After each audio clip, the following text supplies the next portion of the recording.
she said, "I'm having fun without you tonight. Don't contact me until tomorrow." I stayed silent, but when she returned expecting me at home, she discovered who was actually there for her. Some situations require professional assessment, and after 4 years with Megan, I'd learned to recognize when something didn't add up. I'm Tyler, 31, cybersecurity consultant specializing in corporate fraud detection, and I live with Megan in our shared condo in Phoenix where we've been building what I thought was a solid relationship. That Thursday evening changed everything when she announced her plans with the kind of precision that immediately triggered my analytical instincts. "I'm going to a wine tasting event in Scottsdale tomorrow with Ashley, Brittany, and Caitlin," she said, checking her reflection in our hallway mirror while applying lipstick with the careful attention of someone preparing for something important. "It's going to be a late night, probably won't end until after midnight, so I'm just going to crash at Ashley's place afterward." The request itself wasn't unusual, but her next words were, "Oh, and Tyler? Don't contact me at all tomorrow night. I want to have fun without worrying about checking my phone or feeling obligated to update you constantly. Just give me this one night to be completely free." I looked up from my laptop where I'd been reviewing security protocols for a client. Free from what exactly? You know what I mean. Sometimes it feels like I can't breathe without you wanting to know where I am, who I'm with, what I'm doing. Ashley keeps saying that healthy relationships require independence, and I think she's right. Ashley, the recently divorced party girl who'd been encouraging Megan to live her best life since her own marriage imploded 6 months ago. Ashley, who posted Instagram stories from expensive restaurants and exclusive events despite working a basic administrative job. Ashley, who seemed to have unlimited funds for designer clothes and weekend getaways. "I've never demanded constant updates," I said carefully. "I ask because I care about your safety and because that's what partners do." See? That's exactly what I mean. You turn everything into some kind of relationship lecture. Can't you just say, "Have fun," and leave it at that? The edge in her voice was new, defensive in a way that made my professional instincts kick into high gear. When people get defensive about transparency, there's usually a reason. "Have fun," I said simply, returning to my screen. "Thanks. I knew you'd understand once I explained it properly." She kissed my forehead, grabbed her overnight bag that seemed unusually packed for a single evening, and headed for the door. "Love you. See you Saturday morning." Saturday morning. She'd initially said tomorrow night, then extended it to Saturday morning. The timeline kept expanding, another red flag in what was becoming a collection. After the door closed, I sat in our living room listening to her car pull out of the complex parking garage, processing what had just happened. In 4 years together, Megan had never requested complete communication blackout.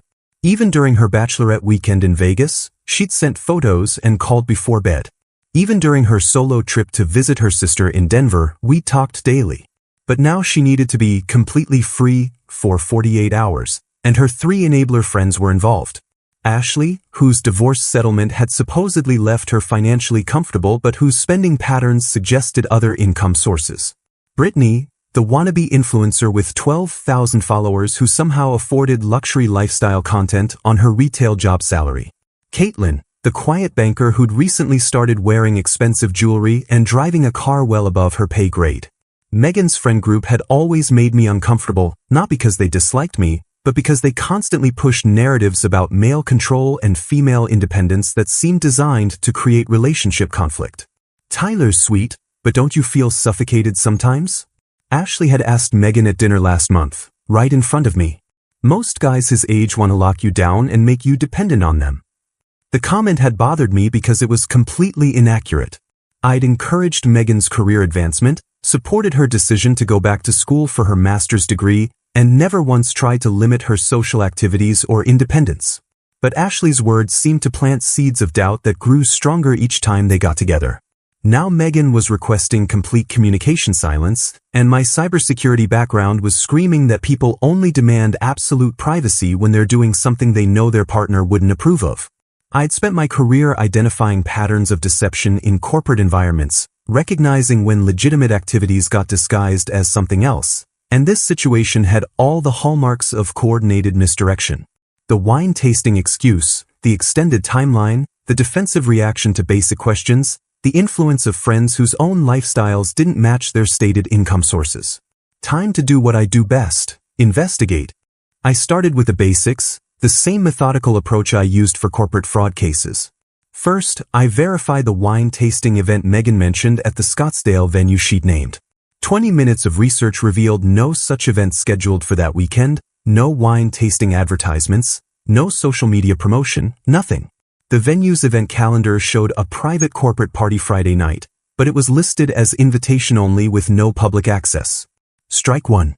Next, I analyzed her friends' digital footprints, starting with their most recent social media activity.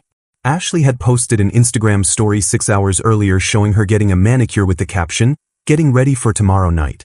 But the location tag showed a high-end salon in Paradise Valley, not somewhere you'd go for a casual wine tasting.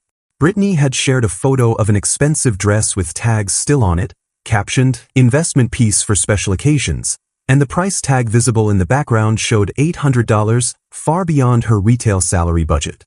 Caitlin, usually the most private of the group, had posted a rare selfie wearing diamond earrings I'd never seen before with the simple caption, "Feeling grateful." The metadata told a different story than their captions suggested. Using tools from my professional toolkit, I traced the geolocation data from their recent posts and discovered a pattern that made my stomach drop. All 3 women had been at identical coordinates multiple times over the past 2 months, coordinates that traced to a private marina in Lake Havasu, not Scottsdale wine country. The marina's website showed luxury yacht rentals and private party hosting, with packages starting at $15,000 per event. Cross-referencing the marina's public records, I found the yacht most frequently docked there belonged to Havasu Maritime Holdings, registered under David Chin, a businessman whose name triggered recognition from recent financial news. Chin owned a portfolio company that had been investigated for questionable business practices, though no charges had been filed. His social media showed photos from exclusive parties aboard his yacht, always featuring beautiful women in expensive clothes, with captions about networking events and business development opportunities. The guest manifests for Chen's yacht parties, accessible through maritime safety records, revealed a disturbing pattern. The same rotation of young women appeared at multiple events, but they weren't listed as employees or legitimate business associates. They were classified as entertainment consultants, a designation that made my professional alarm bells ring loudly. Megan's name appeared on 3 different manifests over the past 2 months, listed as promotional marketing specialist, despite having no marketing background or business relationship with Chen's companies. Ashley, Brittany, and Caitlin were also regular attendees, all listed with vague job descriptions that didn't match their actual employment. But the detail that made everything click into place was the financial component. Chen's business operated through a network of shell companies that provided consulting fees to women who attended his events, payments that appeared legitimate on paper but followed patterns consistent with money laundering operations I'd investigated in corporate settings. The amounts weren't huge, typically between $2,000 and $5,000 per event, but they explained how Megan's friends had suddenly acquired expensive lifestyles without corresponding career advancement. Megan had been receiving payments too, disguised as income from freelance marketing work she'd never mentioned to me. Bank records, accessible through financial databases I used for fraud investigation, showed regular deposits to her account from Chen's subsidiary companies, totaling almost $30,000 over 4 months. When I confronted the timeline with her work schedule, every girl's night out and friend emergency that had kept her away overnight corresponded exactly with Chen's yacht party dates. She hadn't been building female friendships or exploring independence. She'd been attending exclusive parties hosted by a businessman who paid young women to entertain his guests, and she'd been lying about it for months while accepting money that she'd hidden from our joint financial planning. The wine tasting story was just the latest cover story in a pattern of deception that had been happening right under my nose, funded by a man whose business practices were questionable enough to warrant federal attention. The deeper I dug, the more complex the web of lies became, extending far beyond Chen's yacht parties into territory that made my professional instincts scream danger. Cross-referencing phone records through legitimate investigative channels revealed that Megan had been in regular contact with someone whose number traced back to Jake Morrison, her ex-boyfriend from college who she claimed was emotionally manipulative and controlling. According to Megan's version of their relationship history, Jake had been possessive and demanding, ultimately driving her away with his need to control every aspect of her life. She'd painted him as a cautionary tale about toxic masculinity, someone she'd learned important lessons from about what she'd never tolerate in future relationships. But the call logs told a different story, showing consistent communication between them for the past 6 months, including hour-long conversations that occurred during times when she'd told me she was working late or spending quiet evenings with friends. Audio analysis of background noise from Ashley's Instagram stories, using software I employed for corporate surveillance investigations, confirmed Jake's voice at Chen's yacht parties. He wasn't just coincidentally present. He was actively participating in whatever business Chen was conducting on these floating entertainment venues. Further investigation revealed that Jake worked as a real estate developer whose company had recently secured several major contracts through Chen's business network, suggesting their relationship wasn't romantic nostalgia but professional collaboration. The financial records painted an even more disturbing picture. Chen's maritime company had business dealings with Jake's development firm, specifically involving luxury resort properties that required environmental impact waivers and zoning exceptions. The same young women who attended Chen's yacht parties also appeared at Jake's real estate marketing events, listed as promotional staff but paid through the same shell company structure that disguised their true compensation sources. Megan had been receiving payments not just for attending Chen's parties, but for participating in Jake's business presentations, essentially serving as attractive decoration for investors who were being sold real estate developments that might not meet legal requirements. The consulting fees in her bank account corresponded with both yacht events and real estate presentations, meaning she'd been working for both men while lying to me about her involvement with either. But the timeline revealed the most devastating truth. This arrangement had been ongoing for months before she'd started creating distance in our relationship. Every argument about independence, every complaint about feeling suffocated, every suggestion from her friends about my controlling behavior had been manufactured to justify the secret life she was already living. The woman who'd accused me of being possessive had been conducting a months-long deception involving her ex-boyfriend, a questionable businessman, and a network of other women who were essentially being paid to attend exclusive events under false pretenses. Voice analysis of her phone calls with Jake revealed intimate conversations that went far beyond professional collaboration, discussing their shared future plans and her frustration with having to maintain appearances in our relationship.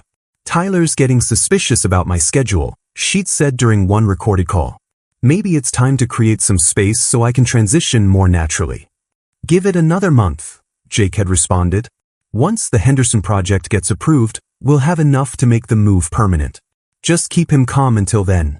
They weren't just rekindling romance. They were planning her exit strategy from our relationship while she continued to benefit from our shared living expenses and my emotional support.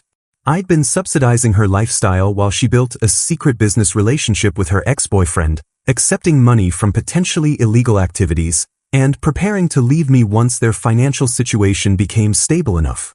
The manipulation was comprehensive and calculated, involving not just Megan but her entire friend group who'd been encouraging relationship conflict while participating in the same deceptive activities. Every girls' night, every conversation about independence, every suggestion that I was too controlling had been part of a coordinated effort to prepare me for her eventual departure while she secured alternative income sources and rekindled her relationship with someone she'd claimed to despise. Armed with comprehensive evidence of the deception, I shifted from investigation mode to strategic response, applying the same methodical approach I used when building fraud cases for corporate clients. The key was identifying all stakeholders and understanding their vulnerabilities before taking action that would create maximum impact with minimal personal exposure. My first priority was contacting Sarah Chen, Jake's current fiancée who worked as a pediatric nurse at Phoenix Children's Hospital. Her social media showed a genuine, caring person who posted about her patients' recoveries and fundraising efforts for hospital equipment, completely unaware that her future husband was conducting business with questionable ethical boundaries while maintaining an intimate relationship with his ex-girlfriend. I reached out through LinkedIn with a professional message explaining that I had information about business activities that might affect her personally and professionally, requesting a private meeting to discuss details that required discretion. Sarah agreed to meet at a neutral location, and when I presented the evidence of Jake's involvement in Chen's parties and his ongoing relationship with Megan, her reaction was immediate and decisive. "I've been wondering why Jake's been so secretive about his new business connections," she said, reviewing the financial documents I'd compiled.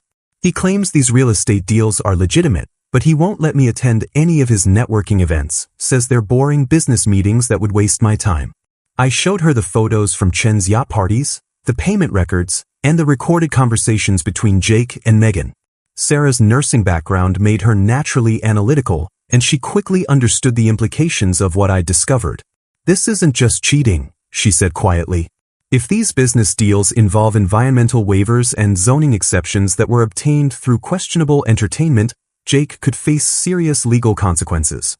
She agreed to help expose the situation, partly for personal reasons but mostly because her professional ethics wouldn't allow her to ignore potential illegal activities. Next, I contacted Marcus Rivera, a forensic accountant who'd worked with me on previous corporate fraud cases, and presented him with the financial evidence surrounding Chen's business operations. Marcus specialized in tracing money laundering schemes through legitimate business structures, and Chen's payment system immediately caught his attention. This shell company arrangement is textbook money laundering, Marcus explained after reviewing the documents. Using consulting fees to disguise payments for entertainment services, especially when those services involve influencing business decisions, crosses multiple legal boundaries. The IRS and FBI would be very interested in this information. I also discovered that Ashley's sudden lifestyle upgrade was funded through embezzlement from her employer, a medical billing company where she had access to client payment systems. Her Instagram posts showed expensive purchases that corresponded exactly with discrepancies in her company's accounts, discrepancies that became visible when I applied the same analytical techniques I used for corporate auditing. Ashley had been skimming small amounts from multiple client accounts, using her yacht party income to cover her tracks, but the pattern was detectable once you knew what to look for. The plan I developed was surgical and comprehensive. Sarah would confront Jake with the evidence while I simultaneously reported Chen's business activities to federal authorities, and Ashley's embezzlement would be reported to her employer and local law enforcement. Brittany's influencer career would collapse naturally once her association with illegal activities became public, and Caitlin would face consequences when her bank discovered she'd been receiving unreported income while applying for loans based on false financial statements. But the centerpiece of my response involved Megan returning home to find Sarah waiting in our condo with complete documentation of everyone's activities and legal consequences. I arranged for Sarah to be there when Megan returned, armed with divorce papers for Jake, eviction notices for Megan, and evidence that would make it impossible for any of them to deny their involvement or minimize the seriousness of their situation. The beauty of the plan was that I wouldn't need to confront anyone directly or engage in emotional dramatics that could be dismissed or manipulated. Instead, each person would face the natural consequences of their choices through appropriate legal and professional channels, while I maintained the moral high ground by working within legitimate systems to expose illegal activities.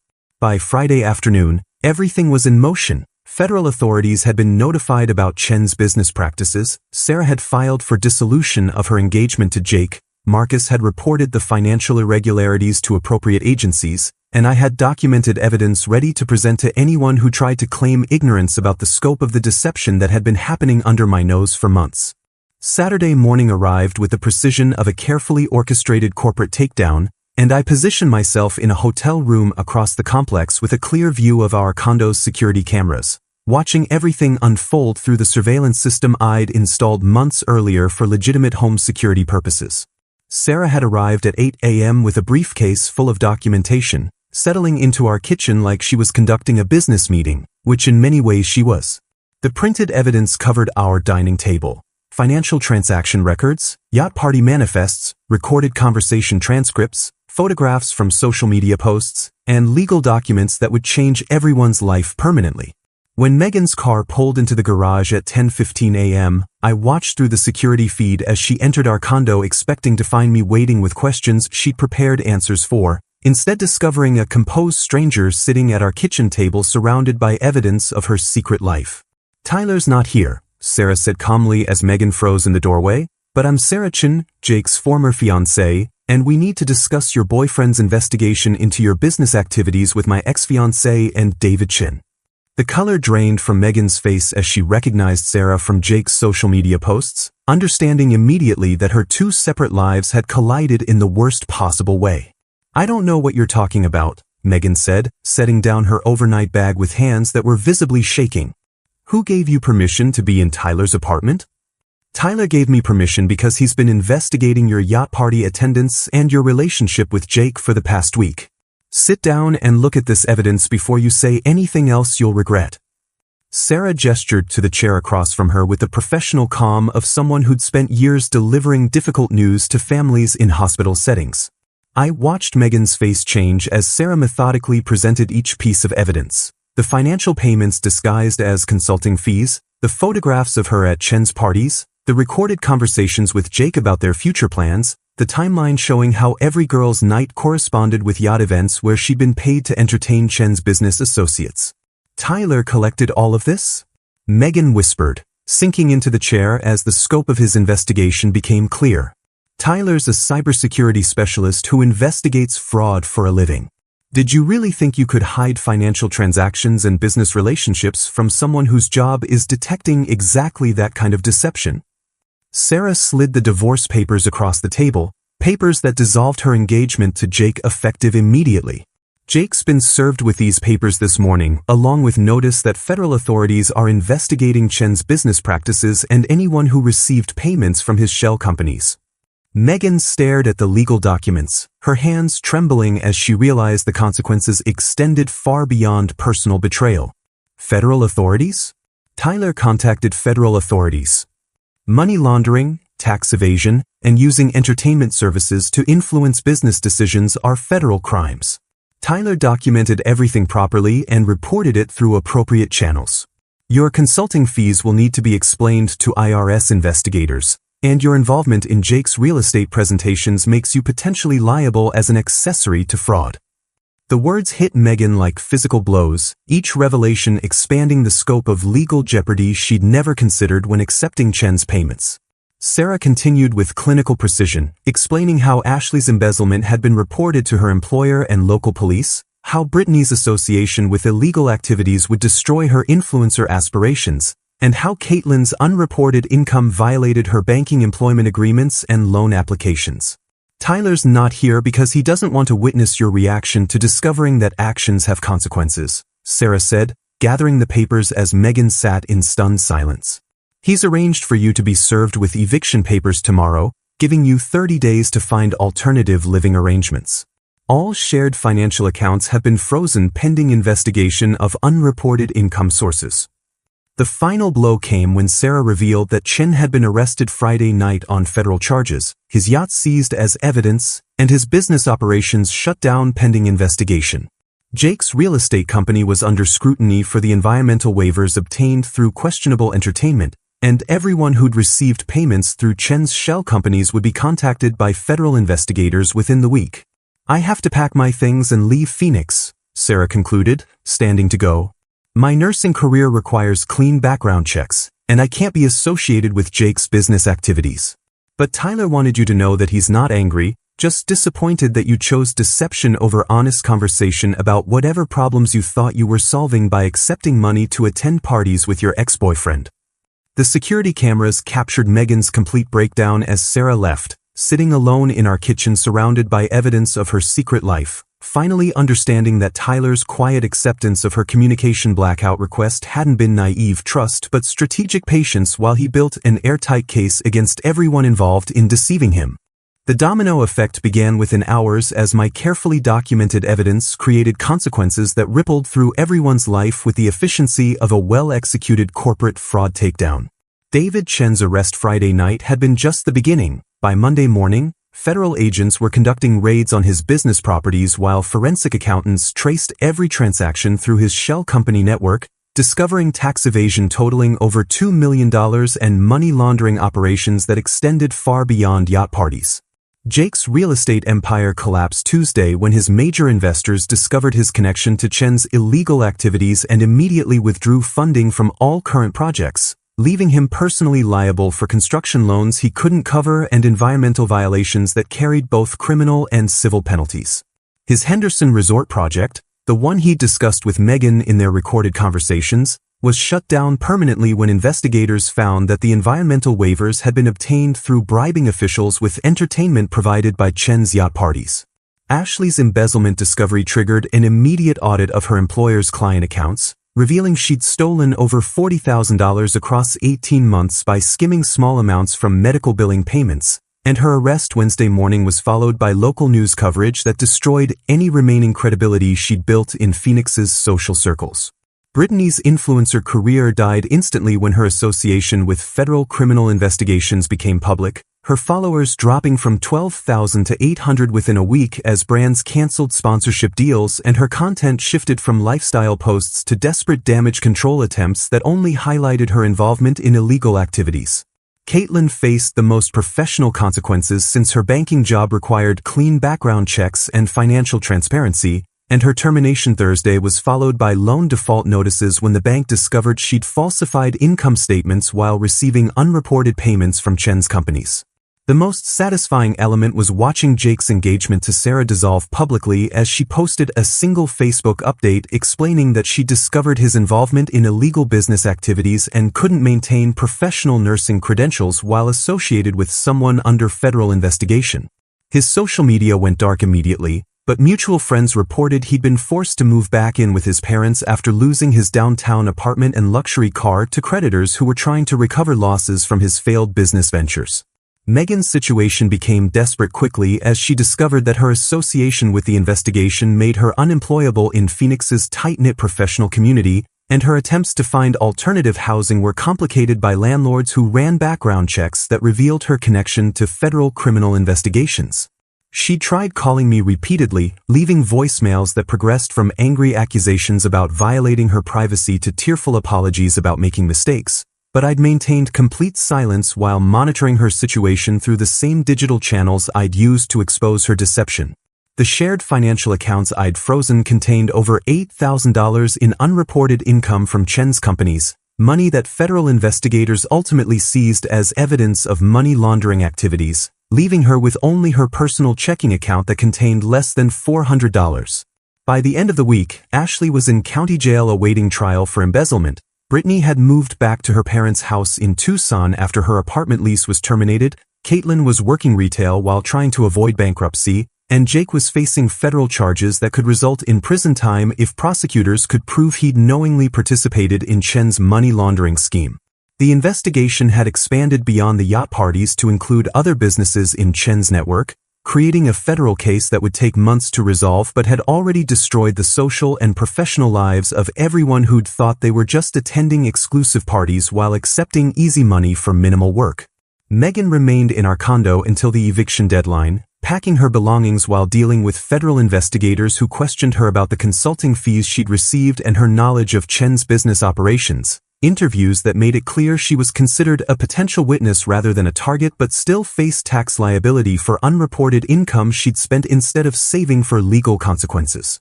8 months later, I was standing in my new Seattle office overlooking Elliott Bay, reviewing case files for Tyler Chen Cybersecurity Solutions, the fraud investigation firm I'd launched after relocating across the country to start fresh in a city where nobody knew my story.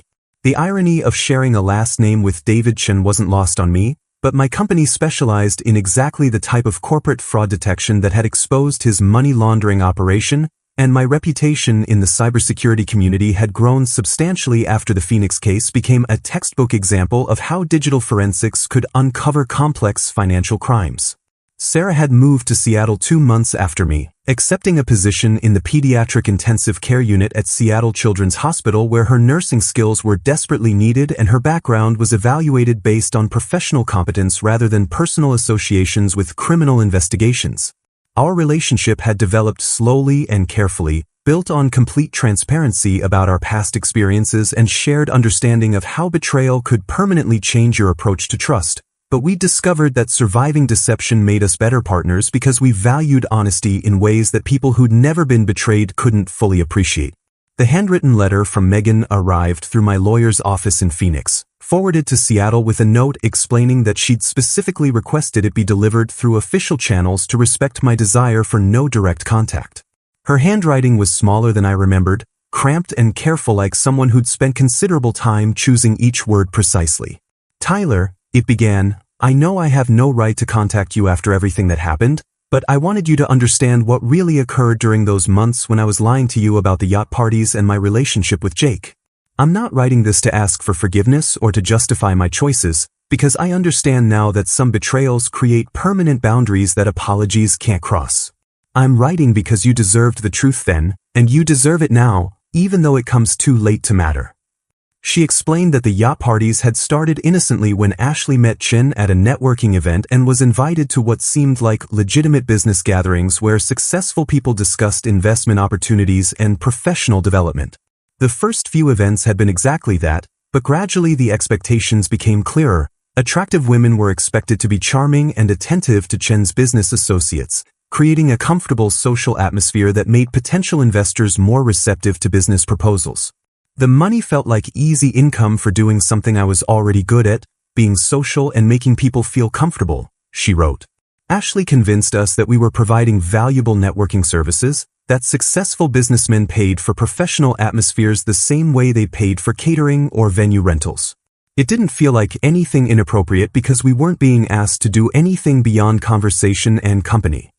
Her reconnection with Jake had happened at one of Chen's parties where he'd been presenting real estate investment opportunities to potential clients, and their renewed relationship had developed because they'd both been participating in what felt like legitimate business networking that gradually revealed its questionable nature.